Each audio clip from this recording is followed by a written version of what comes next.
الحمد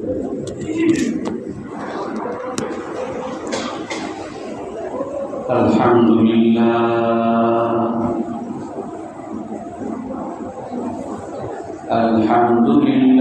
نحمده ونستعينه ونستغفره ونؤمن به ونتوكل عليه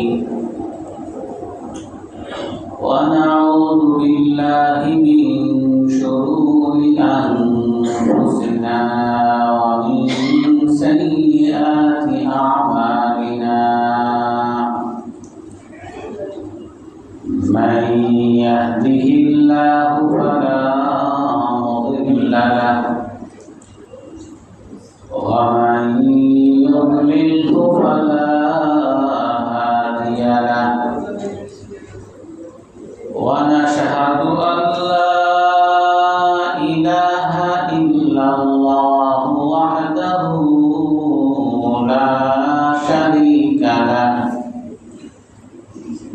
ونشهد أن سيدنا ومولانا محمدا عبده ورسوله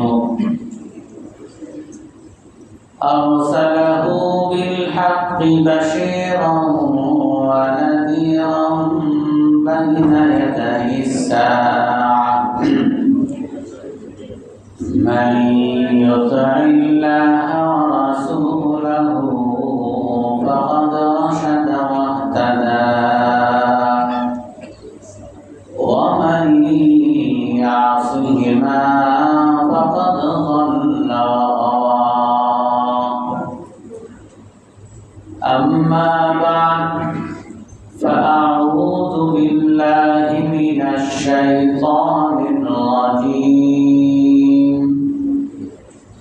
بسم الله الرحمن الرحيم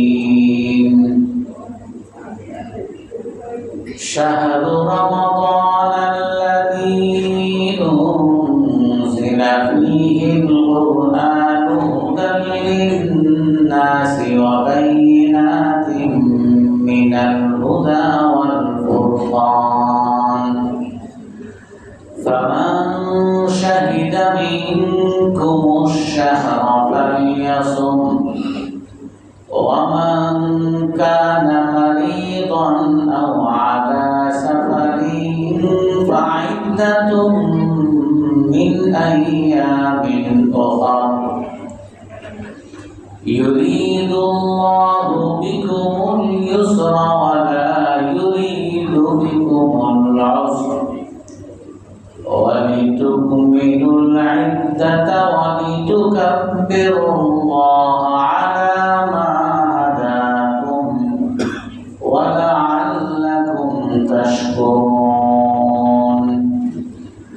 وإذا سألك عبادي عني فإني قريب أجيب دعوة الداع إذا دعاني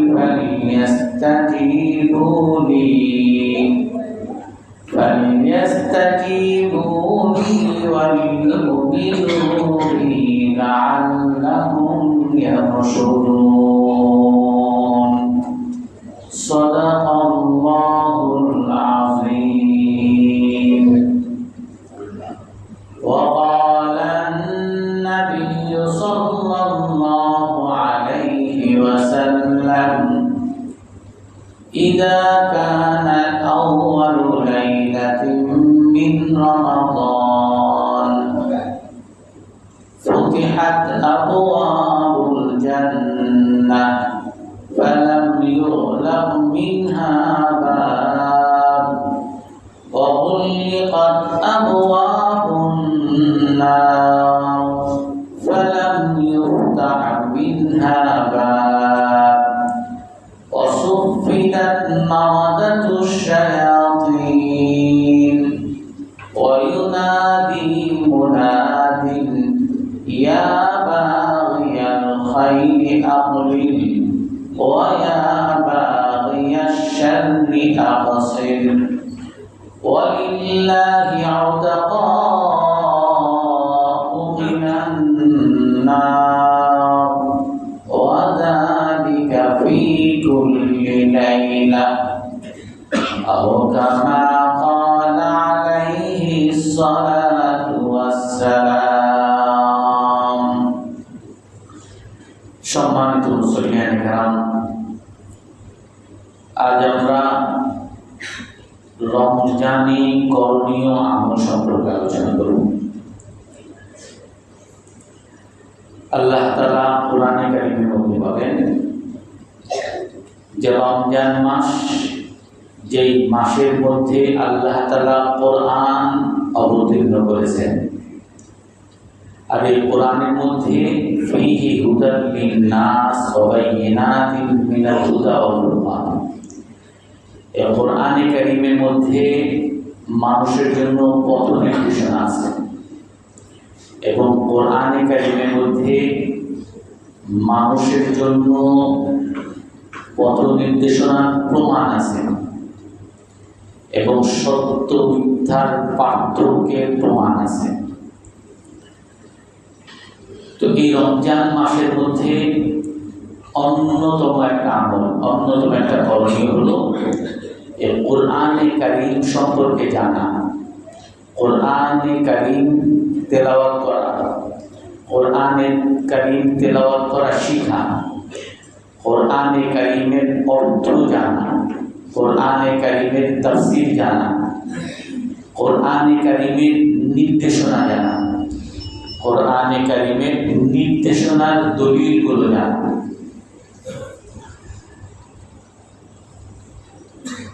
এই জন্য কোরআনে কারীমের যে কত বড় নিয়ামত রাসূলের হাদিসের মধ্যে বলেন, ইন্না লিকুল্লি উম্মাতিন বাহা ওয়া বাহাউ উম্মতি আল কোরআনুল কারীম। প্রতিটা জাতির জন্য একটা গৌরবের বিষয় থাকে, একটা শ্রেষ্ঠত্বের বিষয় থাকে, আর আমার উম্মতের শ্রেষ্ঠত্বের গৌরবের বিষয় হলো কোরআনে কারীম। কারণ এই কোরআনে কারীমের মধ্যে আল্লাহ তাআলা বলেন ফীহি হুদাল লিন-নাস, মানুষের জন্য পথ নির্দেশনা আছে।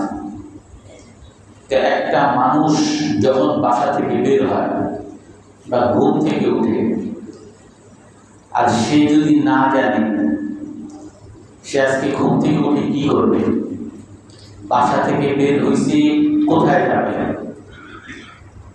কোথায় তার গন্তব্য, এগুলো যদি সে না জানে তো এই ব্যক্তির মতো ব্যর্থ, এই ব্যক্তির মতো অপদার্থ, এই ব্যক্তির মতো পাগল আর পৃথিবীতে কেউ নেই।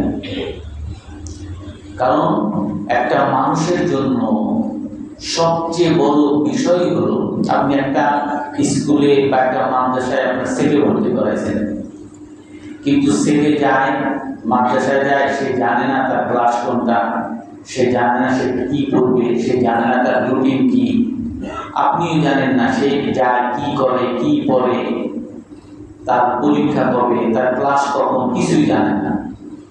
তো এই ছেলে এই মাদ্রাসায় ভর্তি হওয়ার পরে, মাদ্রাসায় আসার পরে কোনো উপকার পাবে? কোনো উপকার পাবে না। এবং তার আসার পরে তার তো এই মাদ্রাসায় যেহেতু সে কিছুই জানে না, সে কোন ক্লাসে যাবে, কোথায় পড়াবে, কি রুটিন, কি বই, তো তখন তার তো এই মাদ্রাসার উপকার তো পাবেই না, বরং এই মাদ্রাসা তার জন্য বিরক্তিকর কারণ হয়ে যাবে। তো সবাই পড়াশোনা করে, আমার পড়াশোনা নাই, সবাই খুব ব্যস্ত, আমার কোনো ব্যস্ততা নেই, আমি হইলাম অবসর। তো একটা সময় তার ভালো লাগবে না, সেইখান থেকে বের হয়ে যাবে। তো এই জন্য পথ নির্দেশনা এইটা একটা বড় নিয়ামত প্রতিটা মানুষের জন্য। আর এই পথ নির্দেশনা আপনি হয়তো বিভিন্ন জনের কাছ থেকে নিতে পারেন।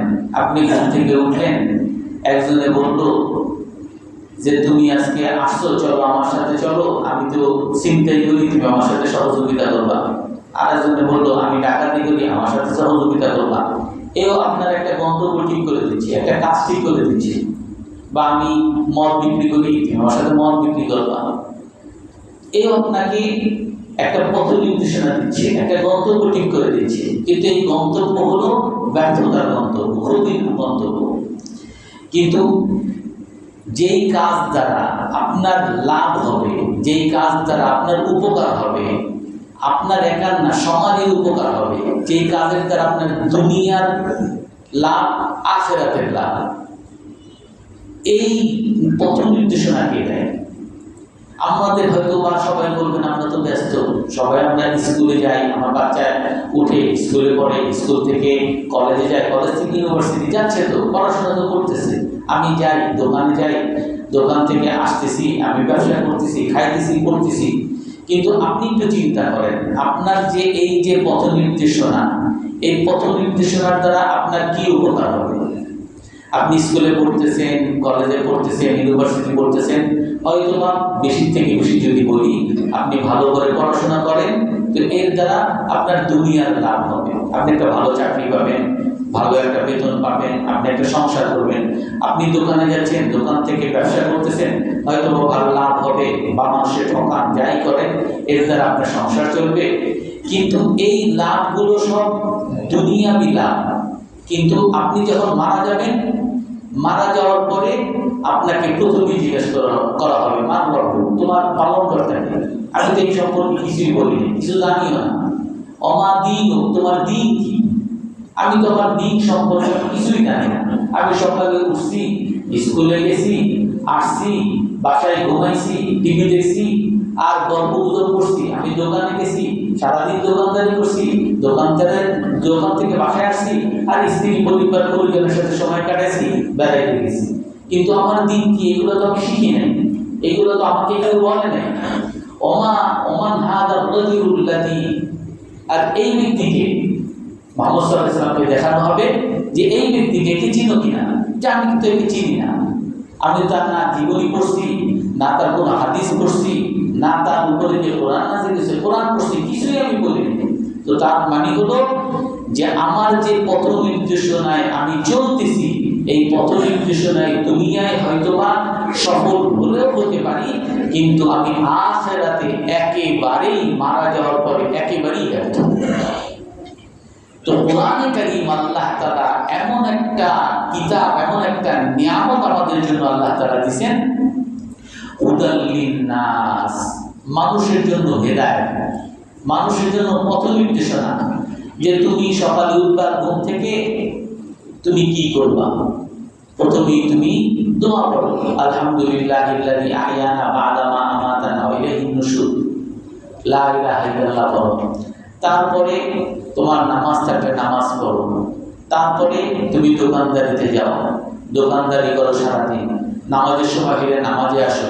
রাতে তোমার অবশ্যই তোমার বাসার পরিবার পরিজন কি আছে তাদের চিন্তা ভাবনা করো, তোমার এলাকার লোকজন, তোমার দোকানদার যারা আসে এদের চিন্তা ভাবনা করো, যারা তোমার কাস্টমার এদেরকে নিয়ে চিন্তা ভাবনা করো, তোমার দেশ নিয়ে চিন্তা ভাবনা করো।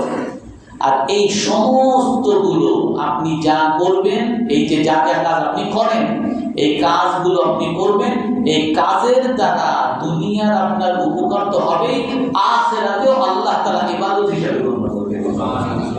আপনি ঘুম থেকে উঠছেন, দোয়া করছেন, সারা রাত তাহাজ্জুদ করবেন, যেমন সওয়াব পাইতেন। আপনি দোকানদারি করতেছেন, সারা দিন আপনি এই দোকানদারি করার দ্বারা, এই দোকানদারির পরিবর্তে সারাদিন যদি আপনি রোজা রাখতেন, সারাদিন যদি আপনি নফল নামাজ পড়তেন, যেরকম সব এরকম সব আল্লাহ তাআলা আপনাকে দিবেন। আপনি আপনার স্ত্রী পরিবার পরিজনের খবর নিতেছেন, তাদের খাবার দাবারের ব্যবস্থা করতেছেন। আপনি এই যেই টাকা পয়সা, যেই সময়টা আপনি আপনার পরিবার পরিজনকে দিচ্ছেন, এই পরিবার পরিজনকে না দিয়ে এটা যদি একটা গরিবকে দিতেন, একটা অসুস্থ রোগীকে দিতেন, তাকে দিলে যেরকম সওয়াব, যেরকম ইবাদত আল্লাহ তাআলা আপনাকে দিতেন, এইরকম সওয়াব আল্লাহ তাআলা দিবেন। এইগুলো যদি আপনি নিজের পরিবারের জন্য করেন। আপনার কাস্টমার আসছে, আপনি কাস্টমারের সাথে একটু হাসি মুখে কথা বললেন, কি লাগবে একটু উপকার করলেন। আপনি যতবার হাসি মুখে কথা বললেন, যতবার তার উপকার করলেন, উপকারের নিয়ত করলেন, প্রতিটা বিনিময় আল্লাহ তাআলা বিরাট সওয়াব দিয়ে রাখবেন এবং আপনাকে শ্রেষ্ঠ মানুষ হিসেবে ঘোষণা করবেন। রাসূল হাদিসের মধ্যে বলেছে, এক সাহাবী এসে বলেন, হে আল্লাহর রাসূল, আইয়ুন নাসি আহাব্বু ইলাল্লাহ, সবচেয়ে আল্লাহর কাছে প্রিয় ব্যক্তি কে? ওয়া আইয়ুল আমালি আহাব্বু ইলাল্লাহ, এবং আল্লাহর কাছে সবচেয়ে প্রিয় আমল কি? সবচেয়ে প্রিয় মানুষকে, অর্থাৎ প্রিয় মানুষ, সবচেয়ে প্রিয় মানুষ সবচেয়ে বেশি সওয়াব, সবচেয়ে বড় ইবাদত। আর সবচেয়ে প্রিয় আমল কি? সবচেয়ে বড় সওয়াব কোন আমলে, এবং যেই আমলের দ্বারা সবচেয়ে বেশি সফলতা পাওয়া যাবে। রাসূল হাদিসে কি বলেন? সবচেয়ে উত্তম ব্যক্তি হলো, সবচেয়ে প্রিয় ব্যক্তি হলো আল্লাহর কাছে আহাব্বুন নাসি ইলাল্লাহি আনফাউহুম লিন-নাস।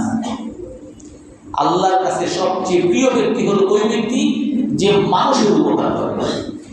আপনি দোকানদারি করতেছেন, আপনার ইচ্ছা হলো মানুষের উপকারী করা। আপনি আপনার কাস্টমারের কাছে আপনি বিক্রি করতেছেন, কিন্তু আপনি এই কাস্টমারকে জুতা বিক্রি করতেছেন, জামা বিক্রি করতেছেন, আপনার ইচ্ছা হলো তার উপকার করা। অনেক দোকানদাররাই বলে যে এইটা আপনার গায়ে অনেক মানাবে, এই জুতাটা অনেক টেকসই, যদিও তার ব্যবসার জন্য বলে। আর এইটার মধ্যে যদি তার সততা থাকে, আসলেই এটা টেকসই, আসলেই এটা ভালো, আসলেই এটা মানায়, যদি এই উপকারের নিয়ত যদি শুধু থাকে, আল্লাহ তাআলার কাছে এই দোকানদার আল্লাহর কাছে সবচেয়ে প্রিয় ব্যক্তি এবং সবচেয়ে প্রিয় আমল। সুরুরুন ইউদখিলুহু মুসলিমুন ফি কলবি মুসলিম। সবচেয়ে প্রিয় আমল কি? রাসূল বলেন একটা আনন্দ, একটা খুশি, একটা হাসি, এইটা আল্লাহর কাছে প্রিয়। যেই হাসিটা, যেই খুশিটা, যেই আনন্দটা আপনি কোন মুসলমানের অন্তরের মধ্যে প্রবেশ করাইছেন। আপনি দোকানদার, আপনি একটা বিক্রি করতেছেন, আর এইটা তাকে দেওয়ার পরে সে খুশি হয়েছে যে আমি একটা ভালো জুতা কিনতে পারছি, সে জামা কিনে খুশি হয়েছে যে একটা ভালো জামা কিনতে পারছি। আপনি একজন অফিসার, আপনার কাছে যাওয়ার পরে সে রাস্তায় রাস্তায় ঘুরতেছে, কোথায় যাবে, কি যাবে, কোন অফিসারের কাছে যাবে, কোন টেবিলে যাবে, কিছুই জানে না। আপনার কাছে আসলো যে আমার তো এরকম বিদ্যুতের ভাই, আমার আমি কানেকশন দিব, আচ্ছা আসেন। উনি আপনাদের নিজের কাজটা করে দিল, উনি আপনার উপকার করল। এই উপকার যদি আপনাকে করে, তাহলে এই কাজটা হলো সবচেয়ে উত্তম আমল আল্লাহ তাআলার কাছে। যে আমলের দ্বারা কোন মানুষের অন্তরের মধ্যে আনন্দ প্রকাশ করা হয়।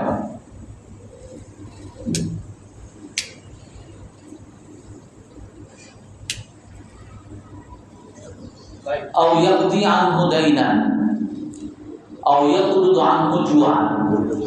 যে সবচেয়ে উত্তম আমল হলো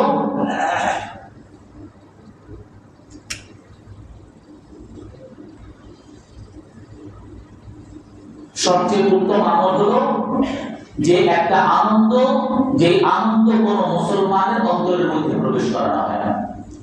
অথবা আউয়াক্তি আনহু দাইনান, কোন মুসলমানের কোন প্রয়োজন মেটানো হয় না, কোন মুসলমানের ক্ষুধা নিবারণ করা হয় না, কোন মুসলমানের কোন সমস্যা সমাধান করা হয় না। এর যে উত্তম আমল আল্লাহর কাছে আর কিছু নেই। তো আপনি চিন্তা করেন, আপনি ব্যবসায়ী হন, আপনি অফিসার হন, আপনি রিক্সাওয়ালা হন, আপনি বাসওয়ালা হন, আপনি বাসের কন্ট্রাক্টর হন, যে কোনো পেশায় আপনি থাকেন না কেন, আপনার এই সকল কাজের দ্বারা আপনি একজন মানুষের উপকার করতে পারেন না। এই সকল কাজের দ্বারা আপনি একজন মানুষের কল্যাণ চাইতে পারেন না। তো এই সমস্ত আমলগুলো সবচেয়ে শ্রেষ্ঠ আমল, সবচেয়ে সওয়াবের উপযোগী আমল আপনি করতে পারতেছেন কেন? ওই কোরআনের নির্দেশনা মানার কারণে। এই নির্দেশনা আল্লাহ তাআলা কোরআনে কারীমের মধ্যে দিয়েছেন। শাহরু রমাদান আল্লাযী উনজিলা ফীহিল কুরআন হুদাল লিন-নাস ওয়া বাইয়িনাতিন মিনাল হুদা ওয়াল ফুরকান। এই কোরআনে কারীমের মধ্যে সঠিক নির্দেশনা আছে। আবার একই ভাবে আপনি অন্যভাবে দেখেন, আপনি এখানে নামাজ পড়তে আসেন, নামাজ পড়া একটা খালেস ইবাদত, রোজা রাখা একটা খালেস ইবাদত, জিকির করা একটা খালেস ইবাদত। কিন্তু এই নামাজ যদি আপনি পড়েন আর নামাজের দ্বারা যদি আপনার উদ্দেশ্য থাকে আল্লাহকে খুশি না করে অন্য কাউকে খুশি করা, এই নামাজের দ্বারা কোনো সওয়াব হবে? আপনি রোজা রাখছেন, রোজার দ্বারা আল্লাহকে খুশি করা উদ্দেশ্য না। আপনি জিকির করতেছেন, জোরে জোরে জিকির করতেছেন, এর দ্বারা আল্লাহকে খুশি করা উদ্দেশ্য না। আপনি মসজিদে আসেন, জোরে জোরে কোরআন তেলাওয়াত করতেছেন। রাসূল হাদিসের মধ্যে বলছেন যে তোমরা যখন মসজিদে ঢুকবা, মসজিদে জোরে জোরে তেলাওয়াত করবা না। লা তারফাউ বিল জাহরি বিল কুরআন, কোরআন জোরে জোরে পড়বা না, জিকির জোরে জোরে করবা না। কেন? কারণ তুমি যদি জোরে জোরে কোরআন পড়ো, জোরে জোরে জিকির করো, এর দ্বারা একটা মানুষ যে নামাজ পড়তেছে তার মনোযোগে ব্যাঘাত করবে। তো তুমি তোমার কোরআন একটা ইবাদত, জিকির করা একটা ইবাদত, এই ইবাদত করতে গিয়ে তুমি যদি জোরে করে ফেলো, তখন এইটার ইবাদত থাকবে না, গুনাহে পরিণত হবে। এই জন্য মসজিদে এসে কথা বলা তো বহু দূরের কথা। হাদিসের মধ্যে আছে, যখন মানুষ জুমার দিনে আসে খুতবার সময়, বিশেষ করে হাদিস আছে, খুতবার সময় যদি কেউ কথা বলে আর একজন বলে ইয়া আখি উসকুত, আপনি চুপ করেন, ভাই এখন বয়ান চলছে, কথা বলেন না। রাসূল হাদিসে এইভাবে উসকুত ফাকাদ লাগা, যে বলবে যে চুপ করেন সেও গুনাহ করবে। কারণ আপনি কথা বলতেছেন, আরেকজন বলে চুপ করেন, আরেকজন বলে কেন বললেন, এরকম করে এটা বাজার হয়ে যাবে, এটা আর কোনো মসজিদ থাকবে না। এই জন্য আপনি যখন জানবেন, আপনি যখন নির্দেশনা মানবেন, তখন আপনার সাধারণ আমল, দৈনন্দিন আমল যেটা আপনি প্রতিদিন করেন, এটা বিরাট সওয়াব নিয়ে আসবে। আর যদি আপনি না জানেন, না মানেন, তাহলে বিরাট সওয়াবের আমল এগুলো গুনাহের রূপান্তরিত হবে। এই জন্য আল্লাহ তাআলা কোরআনে কারীমের মধ্যে বলেন, শাহরু রমাদানাল্লাযী উনজিলা ফীহিল কুরআনু হুদাল লিন-নাস ওয়া বাইয়িনাতিন মিনাল হুদা ওয়াল ফুরকান। রমজান মাসে আল্লাহ তাআলা কোরআন অবতীর্ণ করেছেন। এই কোরআনের মধ্যে মানুষের জন্য পথ নির্দেশনা আছে, শুধু পথ নির্দেশনা, বাইয়িনাতিন মিনাল হুদা, পথ নির্দেশনা প্রমাণগুলো আছে, পথ নির্দেশনা প্রমাণও আছে। আপনি যে কোনো ইবাদত যখন আপনি করবেন, আপনাকে যখন এক সাহাবী আল্লাহর কাছে দোয়া করবে, জোরে জোরে দোয়া করতেছে, তখন আল্লাহ রাসূল বলেন কি, জোরে জোরে দোয়া করতেছে, আল্লাহ আমারে মাফ করেন, আমারে মাফ করেন। তো জোরে দোয়া করার কারণে অন্য মানুষের ডিস্টার্ব হচ্ছে, তার জোরে কথা বলার কারণে রাসূল কি বলেন, ইন্নাকুম তাদউনা ইন্নাকুম লা তাদউনা আসাম্মা ওয়ালা আয়ুনা, যে তোমরা যাকে ডাকতেছো এ বয়রা না। আল্লাহ তাআলা সব শুনেন, সব জানেন, সব দেখেন। তোমরা যাকে ডাকো উনি বয়রা না। তুমি যদি মনে মনেও ডাকো, আল্লাহ তাআলা সাথে সাথে উত্তর দেন। কোরআনে কারীমের তারপরে এই আয়াত নাযিল হয়, ওয়া ইদা সাআলাকা ইবাদি আন্নী ফাইন্নী কারীব। আপনার কাছে আমার বান্দারা আমাকে যখন জিজ্ঞাসা করে আমার সম্পর্কে, আপনি বলে দেন আমি তার কাছেই আছি। উজিবু দাওয়াতাদ দাঈ ইযা দাআন, যখনই দোয়া করে সাথে সাথে আমি উত্তর দিই। আমাকে আল্লাহ হে আল্লাহ বলার সাথে সাথে উত্তর দিই। অর্থাৎ এই হাদিসের মধ্যে রাসূলুল্লাহ সাল্লাল্লাহু আলাইহি ওয়াসাল্লাম নির্দেশনা দিয়েছেন যে তোমরা যখন দোয়া করবা মনে মনে দোয়া করবে। কেন? কারণ দলিলও দিয়ে দিয়েছে। দলিল কি? কারণ যাকে তোমরা ডাকতেছো, তুমি যদি চিল্লাও তো আল্লাহ তো আসমানের উপরে, এই মধ্যে তোমার আওয়াজ যাবে। আর তুমি যদি আস্তেও বলো তাহলে আওয়াজ যাবে না। তার মানে তুমি এমন আল্লাহকে ডাকতেছো যে আল্লাহ তোমার মনের খবর জানে, এমন আল্লাহকে ডাকতেছো যে আল্লাহ তোমার সব কিছু দেখেন। অতএব তুমি যখন দেখবা তোমার জোরে জোরে জিকিরের দ্বারা, জোরে জোরে তেলাওয়াতের দ্বারা মানুষের ক্ষতি হয়, তুমি মনে মনে করো। আর যখন দেখো কেউ নাই, মসজিদ খালি, জোরে জোরে তেলাওয়াত করো, জোরে জোরে জিকির করো, মন খুলে তুমি আল্লাহর কাছে দোয়া করো। তো প্রতিটা ইবাদতের সাথে দলিলের সাথে সাথে মানুষ যাতে বুঝে, এই বুঝার কথাও আল্লাহ তাআলা কোরআনে কারীমের মধ্যে, হাদিসের মধ্যে বিভিন্ন জায়গায় বলে দিয়েছেন। লিসাইমি দাওয়াতান, রাসূল হাদিসের মধ্যে বলেন ইদা কানা আউয়ালু লাইলাতিন মিন রমাদান, রমজানের প্রথম রাত যখন হয় তুফতাহু আবওয়াবুল জান্নাহ, জান্নাতের দরজা সব খুলে দেয়। ফালাম ইউফতাহ মিনহা বাব, ফালাম ইউগলাক মিনহা বাব, জান্নাতের দরজা সব খুলে দেওয়া হয়, জান্নাতের কোনো দরজা বন্ধ করা হয় না। ওয়া উগলিকাত আবওয়াবুন নার, জাহান্নামের সকল দরজাগুলো বন্ধ করে দেওয়া হয়। ফালাম ইউফতাহ মিনহা বাব, আর কোন দরজা জাহান্নামের দরজা খোলা হয় না। ওয়া সুফিদাত মারাদাতুশ শায়াতিন, আর এই রমজান যখন আসে শয়তানকে আটক করা হয়, শয়তানকে আটক করা হয়। এখন এইখানে আসবে শয়তানকে আটক কেন করা হয়, জান্নাত কেন বন্ধ করা হয়, জান্নাত কেন খুলে দেওয়া হয়, জাহান্নাম কেন বন্ধ করে দেওয়া হয়। অন্য হাদিসের মধ্যে রাসূল সাল্লাল্লাহু আলাইহি ওয়াসাল্লাম বলেন, রাসূল একবার মিম্বারে উঠছেন, আমিন বলছেন, আবার মেম্বারে উঠছেন, আরেক স্তরে উঠছেন, আমিন বলছেন, আরেক স্তরে উঠছেন, আমিন বলছেন। সাহাবায়ে কেরাম বলেন, হে আল্লাহর রাসূল, আজ এমন কাজ করলেন যেটা আপনি আগে কখনো করেননি। তো রাসূলুল্লাহ সাল্লাল্লাহু আলাইহি ওয়াসাল্লাম তখন বলেন, রাকিমা আনফু রাজুলিন আদরাকা রমাদান ওয়ান সালাহা ফালাম ইউগফার লাহু। হযরত জিবরাইল আলাইহিস সালাম আমার কাছে আসেন, তিনটা কথা বলছেন, তার মধ্যে একটা কথা, যে ওই ব্যক্তি ধ্বংস হোক, ব্যর্থ হোক, যে রমজান পাইল আর রমজান তার সামনে থেকে চলে গেল আর সে নিষ্পাপ হইল না। কত বড় অভিশপ্ত! রাসূলুল্লাহ সাল্লাল্লাহু আলাইহি ওয়াসাল্লাম তার জন্য অভিশাপ দিয়েছেন, বদদুয়া করছেন। হযরত জিবরাইল আলাইহিস সালাম তার জন্য বদদুয়া করছেন, অভিশাপ দিয়েছেন। রাসূলুল্লাহ সাল্লাল্লাহু আলাইহি ওয়াসাল্লাম আমিন বলছেন, তার সাথে সমর্থন যোগাইছেন। এইরকম অভিশপ্ত ব্যক্তি হলো যে রমজান পাইল আর তার রমজান শেষ হয়ে গেল অথচ সে ক্ষমা পাইল না। আল্লাহ তাআলা কি মানুষের উপর এতই নিষ্ঠুর যে মানুষকে অভিশাপ দিবেন, মানুষকে সবাইকে এইভাবে রহমত থেকে বঞ্চিত করবেন? না, আল্লাহ তাআলা ক্ষমার দুয়ার খুলে দিয়েছেন। রমজান আসার অর্থই হলো ক্ষমার দুয়ার খোলা, রমজান আসার অর্থই হলো জান্নাত খোলা, রমজান আসার অর্থই হলো জাহান্নাম বন্ধ, কেউ জাহান্নামে যাবে না।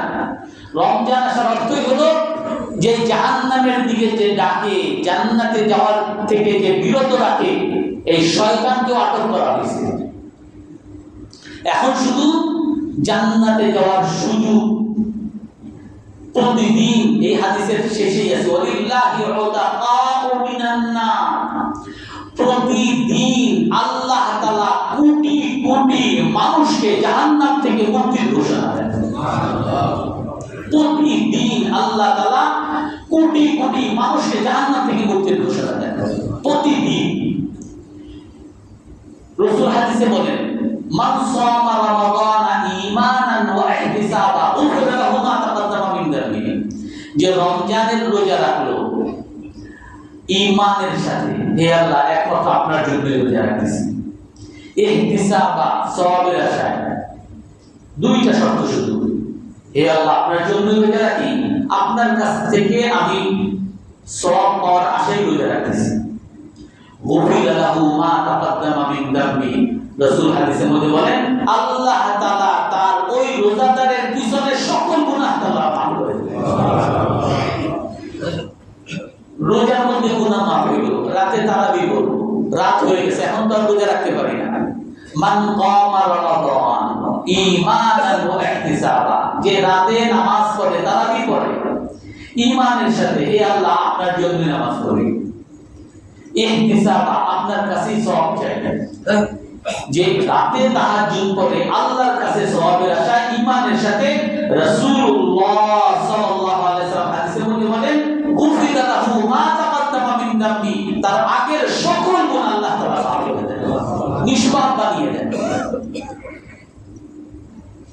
রাসূলুল্লাহ সাল্লাল্লাহু আলাইহি ওয়াসাল্লাম হাদিসের মধ্যে বলেন, সালাসাতুন লা তুরাদ্দু দাওয়াতুহুম, তিনজন ব্যক্তির দোয়া আল্লাহ তাআলা ফিরিয়ে দেন না।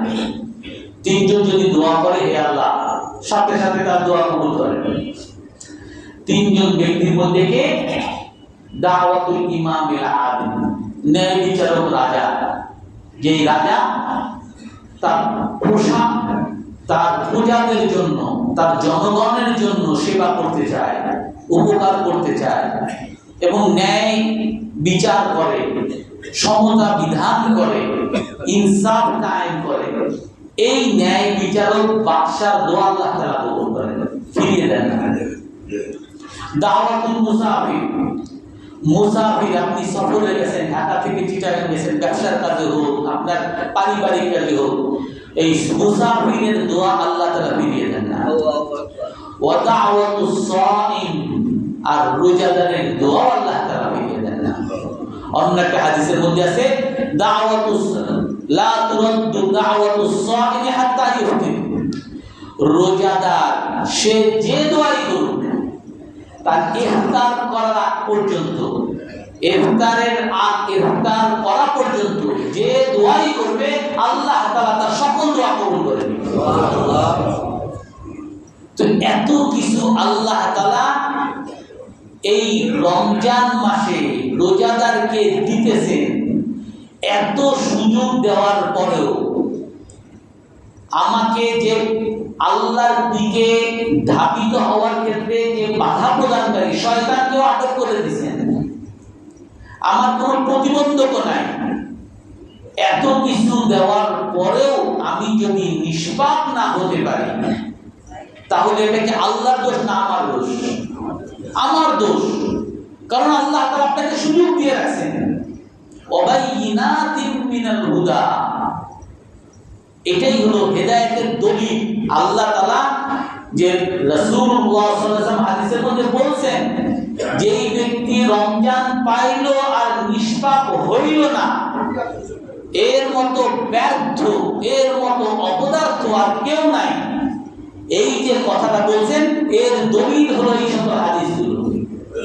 প্রতিটা বিষয়ের দলিল আল্লাহ তাআলা দিয়েছেন। আপনি কোরআনে কারীমের মধ্যে আল্লাহ তাআলা আদেশ করেন, ওয়া আকিমুস সালাতা ওয়া আতুজ যাকাত, তোমরা নামাজ প্রতিষ্ঠা করো, যাকাত প্রদান করো। যাকাত প্রদান করা, আমি যাকাত, আমার সম্পদ আমি ইনকাম করি, আমি উপার্জন করি, আমি কেন আরেকজনকে দিয়ে দেব? একজন মানুষের কাছে মনে হয় যে আল্লাহ তাআলা যে যাকাত দিতে বলছেন, আল্লাহ তাআলা যে সদকা দিতে বলছেন, আল্লাহ তাআলা যে রোজাদারকে খাওয়াইতে বলছেন, এগুলো তো আমার টাকা নিয়ে নাও, আমার কাছ থেকে জোর করে নিয়ে নাও, আমি কেন দিব? আল্লাহ তাআলা বলেন যে কোরআনে কারীমের মধ্যে পথ নির্দেশনা আছে, ওয়াবাইয়িনাতিন মিনাল হুদা, এই পথ নির্দেশনার দলিলও আছে। আপনি আপনার এই যাকাত 2.5% যেটা ফরজ, প্রতিটা মুসলমান যার কাছে যাকাত ফরজ হওয়ার মতো সম্পদ থাকে, অর্থাৎ আপনি যদি রূপার হিসাব ধরেন 1,30,000 টাকার মতো, 1,30,000 টাকা যদি আপনার কাছে থাকে, বা যদি স্বর্ণ রূপা মিলিয়ে 1,30,000 থাকে, অথবা আপনার কিছু ক্যাশ আর আপনার কিছু স্বর্ণ কিছু রূপা এইসব মিলিয়েও যদি 1,30,000 টাকা থাকে, আপনার উপরে 2.5% যাকাত দেওয়া হবে। 1 লাখ টাকা 2.500 টাকা আপনাকে দিতে হবে। এই যাকাত আপনি যদি দেন, তাহলে এর দ্বারা তো আমার টাকা নিয়ে গেল। রাসূল হাদিসে বলেন, মা নাকাসা মালুন মিন সাদাকা, যে সদকা দ্বারা, যাকাত দেওয়ার দ্বারা কখনো সম্পদ কমে না, সম্পদ তো কমতেছে, আমি দেখতেছি।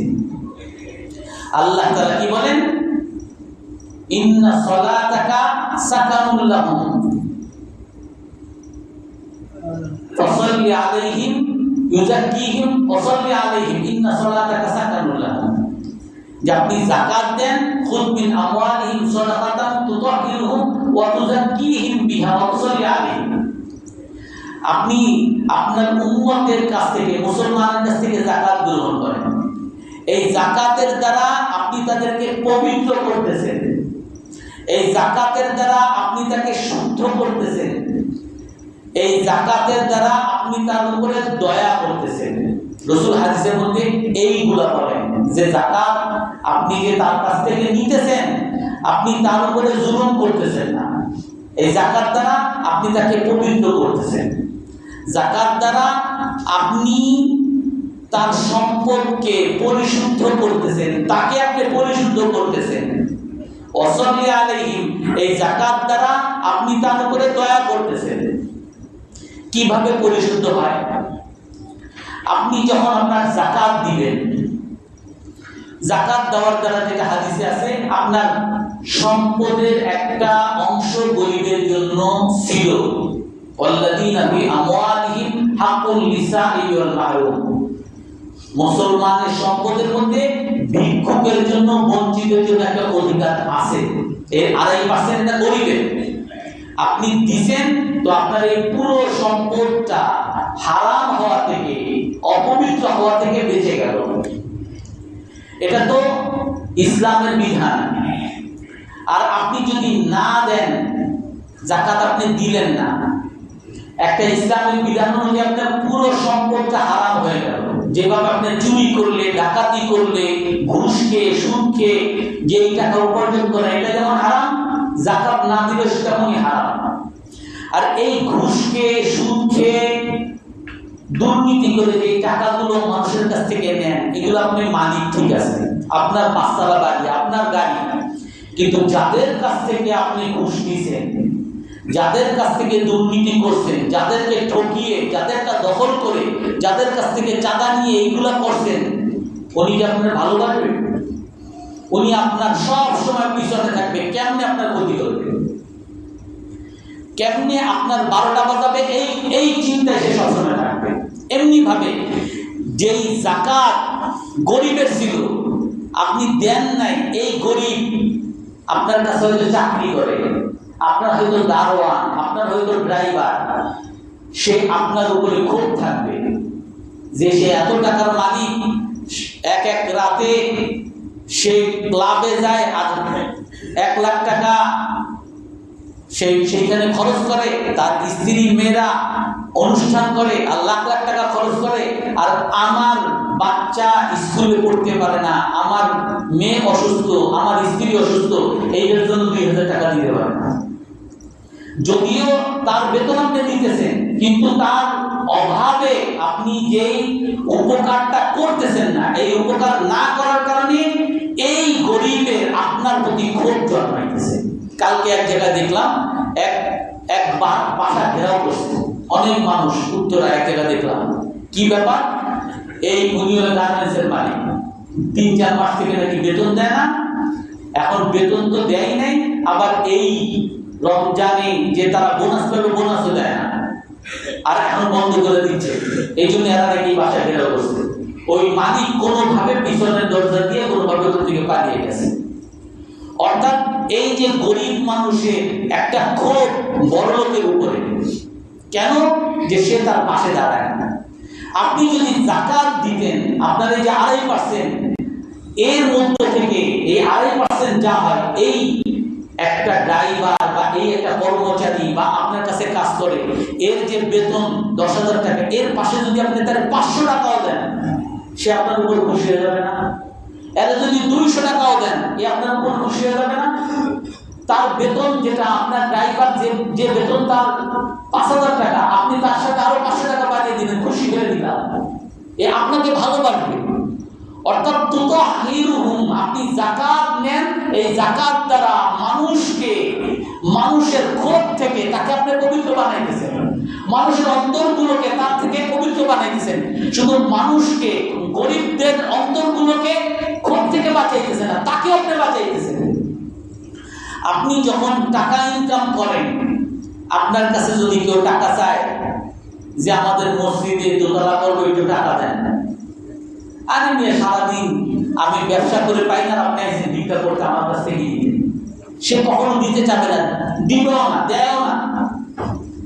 কেউ কখন দেয়? তারপরে তো মসজিদ হয়, তারপরে তো মসজিদের সকল চাহিদা পূরণ হয়। কারণ আল্লাহ তাআলা এমন অনেক মানুষ তৈরি করেন। কালকে আমি এক জায়গায় দেখলাম, এক গাড়িতে অটোতে আসতেছিলাম, তো এক লোক উঠছে, উঠার পরে সে নামার সময় টাকা নেই, মানে টাকা আছে কিন্তু ভাঙতি নেই। ওই লোকের কাছে ভাঙতি নেই। একজন অটোওয়ালা, সাধারণ অটোওয়ালা, কয় টাকার বেতন পায়, ইনকাম করে। তো দেখলাম সে খুব হাসি মুখে বলতেছে যে ভাই আমার কাছেও ভাঙতি নেই, আপনার কাছে ভাঙতি নেই, যান আপনি চলে যান, আপনার ভাড়া দিতে হবে না। উনি বলেন যে না আপনি তো ভাড়া নিবেন, এটা কেমন কথা, আমার কাছে তো ভাঙতি নেই। উনিও 2 টাকা বাড়তি দিবেন, সেটাও দেয় না। আর উনিও খুব হাসি মুখে দিল আর বললো যে ভাই দাবি রেখে না, কোনো দাবি রাখবো না। এই একজন সামান্য অটোওয়ালা, সে তার পুরা ইনকামটাই 30 টাকা বা 40 টাকা, 40 টাকার মধ্যে 20 টাকাই সে সদকা করে দিল, 20 টাকাই সে আরেকজনকে দিয়ে দিল। এর কি অন্তরের মধ্যে এই টাকার জন্য ভালোবাসা নাই? ভালোবাসা আছে, কিন্তু এর চেয়ে মানুষের উপকারের ভালোবাসা আরো বেশি আছে। এই জন্য ওই প্রতিটা যাকাতওয়ালা, প্রতিটা বড় লোকের অন্তরের মধ্যে ওই কৃপণতা, টাকার লোভ, দুনিয়ার লোভ, দুনিয়া ছাড়া কিচ্ছু বুঝি না, স্বার্থবাদিতা, সে টাকা পয়সা ছাড়া কিচ্ছু বুঝে না, সে তার ছেলে মেয়েরাও চিনে না, টাকা পয়সা তার কাছে এত মূল্যবান। এই যে দুনিয়ার লোভ, ভালোবাসা, এর প্রতি যে মানুষের অন্তর কলুষিত হয়ে যায়, এই কলুষণ থেকে, এই দূষণ থেকে এই যাকাত পবিত্র করে। একটা মানুষকে পবিত্র বানায়, সমাজকে, সমাজের ক্ষোভ থেকে তাকে পবিত্র বানায়। অথচ কি হিমবিহা, এই যাকাতের দ্বারা একটা সমাজকে পরিশুদ্ধ করে, একটা সমাজকে উন্নত বানায়। যাকাত দ্বারা কেমন উন্নত হয়? আপনার যখন টাকা আছে, একজন আমার কাছে মাস্টার জিজ্ঞেস করলো যে এক জায়গা থেকে টাকা পাইছে, অনেক টাকা, এখন উনি যাকাত দিতে চাচ্ছেন, যে মাত্র টাকা পাইছেন। আমি বললাম যে আপনার যখন যাকাতের হিসাব করবেন, রমজানের হিসাব করেন, এই সময় যত টাকা আপনার হাতে থাকবে সবগুলোর উপরে যাকাত হবে। বলে এই জমি বিক্রি করার টাকা তো মাত্র 1 মাস আগে পাইলাম। 1 মাস আগে পান, আপনার যেহেতু আগের থেকেই যাকাত করো, এখন আপনার এই সকল টাকা যাকাত আপনাকে দিতে হবে। আমি টাকা দিলে তো অনেক টাকাই আমার চলে গেল, 1 কোটি টাকা পাইছে, 2.5 লাখ টাকা আমার চলে যাবে। অর্থাৎ মানুষ যারা, যাদের উপরে যাকাত ফরজ হয়, সে তার যাকাতের দ্বারা তার টাকা কমে যাবে। এই জন্য সে তার টাকাকে সব সময় বিনিয়োগ করে। অনেকে বিনিয়োগ করতে পারে না, বলে আমি ব্যাংকে রাখি, যে আমি দোকানদারি করলে, বমক করলে এগুলা তো দোকানদারি তো লস খাবো, টাকা দিতে দিতে লস, এই জন্য আমি ব্যাংকে রাখি, সুদী ব্যাংকে, আমার সুদী ব্যাংক থেকে টাকা দেয়। এটা তো হলো সুদের হারাম। সাথে সাথে এর যে যাকাত দিবেন, এই যাকাতও যে সুদী টাকা বা হারাম টাকা, এই হারাম টাকা আল্লাহ কবুল করেন না। হাদিসের মধ্যে আছে ইন্নাল্লাহা তাইয়্যিব লা ইয়াকবালু ইল্লা তাইয়্যিব, আল্লাহ তাআলা পবিত্র এবং পবিত্র দান ছাড়া আল্লাহ তাআলা কবুল করেন না। এই জন্য মানুষের মধ্যে বিনিয়োগ বাড়ার উৎসাহ বাড়ে। কারণ আমি যদি যাকাত না দেই, আমার টাকা তো যাকাত দিতে দিতে শেষ হয়ে যাবে। আমি যদি বিনিয়োগ না করি, আমি যদি ব্যবসা না করি টাকা দ্বারা, আমার এই টাকা ব্যবসা না করলে যাকাত দিতে দিতে আমার টাকা শেষ হয়ে যাবে। কোরআনে কারীমের মধ্যে আছে ওয়ালা তাকুলুস সাদাকা, যে তুমি যদি কোনো এতিমের সম্পদের অভিভাবক হও, এতিমের সম্পদকে ব্যবসায় লাগাও, আত্মীয় তাজিরুহুম হাত্তা লা তাকুলুহু সাদাকা, এই এতিমের সম্পদকে ব্যবসায় খাটাও, ব্যবসায় খাটাইলে টাকা বাড়বে, টাকা বাড়বে, টাকা বাড়বে। আর যদি ব্যবসায় না খাটাও, যাকাত দিবা 1 বছর, 1 লাখ টাকা আছে 2,500, পরের বছরে 2,500, পরের বছরে 2,500, এরকম যদি 25 বছর 30 বছর যাকাত দাও, আর কোনো টাকা নেই, সব টাকাই যাকাত দেওয়ার কারণে শেষ হয়ে গেছে। তো এই জন্য যাকাত ফরজ হওয়ার কারণে মানুষ বিনিয়োগ করতে উৎসাহী হবে, আর বিনিয়োগ মানে হলো দেশের উন্নতি। আজকে দেখেন না, আমাদের বর্তমান সরকারের কাছে সবাই আবেদন করে বিনিয়োগ করতে হয়, চাকরি বাড়বে, ব্যবসা বাড়বে, মানুষের লেনদেন বাড়বে। যত বিনিয়োগ বাড়বে তত মানুষের উপকার হবে। আর এই বিনিয়োগে উৎসাহী করে এই যাকাত। ওয়াতুযাক্কিহিম, রাসূল বলেন আপনি তাদের কাছ থেকে যাকাত নেন, তাহলে যাকাত দ্বারা সমাজকে পবিত্র করবে, যাকাত দ্বারা আল্লাহ তাআলা এই সমাজকে উন্নত করবে, আর যাকাত দ্বারা আল্লাহ তাআলা সমাজের উপরে রহমত নাযিল করবেন। কোরআনে কারীমের মধ্যে আল্লাহ তাআলা বলেন, ওয়াল মুমিনুনা ওয়াল মুমিনাতু বা'দুহুম আউলিয়াউ বা'দ, মুমিনরা মুমিনের বন্ধু। ইয়ামুরুনা বিল মারুফ, মুমিনরা কি করে? ভালো কাজের আদেশ করে। ওয়া ইয়ানহাউনা আনিল মুনকার, খারাপ কাজ থেকে নিষেধ করে। ওয়া ইউকিমুনাস সালাহ, নামাজ প্রতিষ্ঠা করে। ওয়া ইউতুনাজ যাকাত, যাকাত প্রদান করে। ওয়া ইউতিউনা আল্লাহ ওয়া রাসূলাহ, আল্লাহকে মানে, রাসূলকে মানে। উলাইকা সায়ারহামুহুমুল্লাহ, আল্লাহ তাআলা বলেন এই সমাজকে, এই মুমিন পুরুষ নারীগণকে যারা এই কাজগুলো করে, আল্লাহ তাআলা তাদেরকে রহমতের চাদরে ঢেকে ফেলেন। আল্লাহ তাআলা রহমতের চাদরে, দয়ার চাদরে ঢেকে যায় ওই সমাজ, যে সমাজের মধ্যে ভালো কাজের আদেশ থাকবে, অসৎ কাজের নিষেধ থাকবে, নামাজ প্রতিষ্ঠা থাকবে, যাকাত প্রদান থাকবে, আল্লাহকে মানা থাকবে, রাসূলুল্লাহ সাল্লাল্লাহু আলাইহি সাল্লামের অনুসরণ থাকবে। এই সমাজকে আল্লাহ তাআলা রহমতের চাদরে ঢেকে রাখবেন। আর এই জন্য আমরা সবাই এই রহমতের চাদরে আসতে চাই তো ইনশাআল্লাহ। এই জন্য আমাদেরকে কি করতে হবে? বড় সুবর্ণ সুযোগ, এই রমজান মাস হলো আমার সামনে বড় সুবর্ণ সুযোগ। এটা হলো সুযোগ, এই রমজান মাসে নামাজের পুরো অভ্যাস করতে হবে। 5 ওয়াক্ত নামাজ মসজিদে এসে পড়ার অভ্যাস করতে হবে। করবো তো ইনশাআল্লাহ আমরা। যাকাত প্রদান করতে হবে, যাদের যাদের যাকাত ফরজ সবাই হিসাব করে যাকাত দিয়ে দিব তো ইনশাআল্লাহ। যাদের উপরে যাকাত ফরজ না তারা সদকা করব, মানুষকে খাওয়াবো। এক হাদিসের মধ্যে আছে, মান ফাত্তারা সাইমান, যে কোন রোজাদারকে ইফতার করাবে আল্লাহ তাআলা তাকে 3টা পুরস্কার দিবেন। কানা মাগফিরাতান লিযুনুবিহি, আল্লাহ তাআলা তার পিছনের সকল গুনাহ মাফ করে দিবেন। ওয়া ইতকা রাকাবাতিহি মিনান নার, আল্লাহ তাআলা তাকে জাহান্নাম থেকে মুক্তি দিবেন।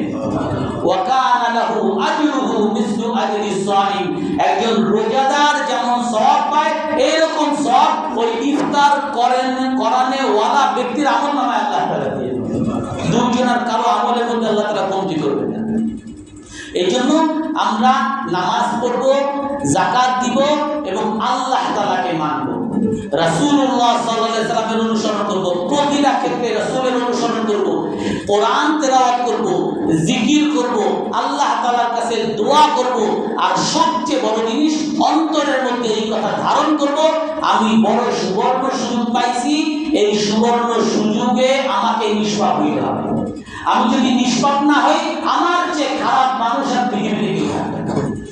এই জন্য এই কথা অন্তরে আমি বিশ্বাস স্থাপন করব যে আমি এই রমজানে অবশ্যই অবশ্যই আল্লাহর কাছে নিষ্পাপ হিসাবে পরিগণিত হব। ইনশাআল্লাহ নিয়ত করতে পারি তো ইনশাআল্লাহ। আল্লাহ তাআলা আমাদেরকে আমল করার তৌফিক দান করুন।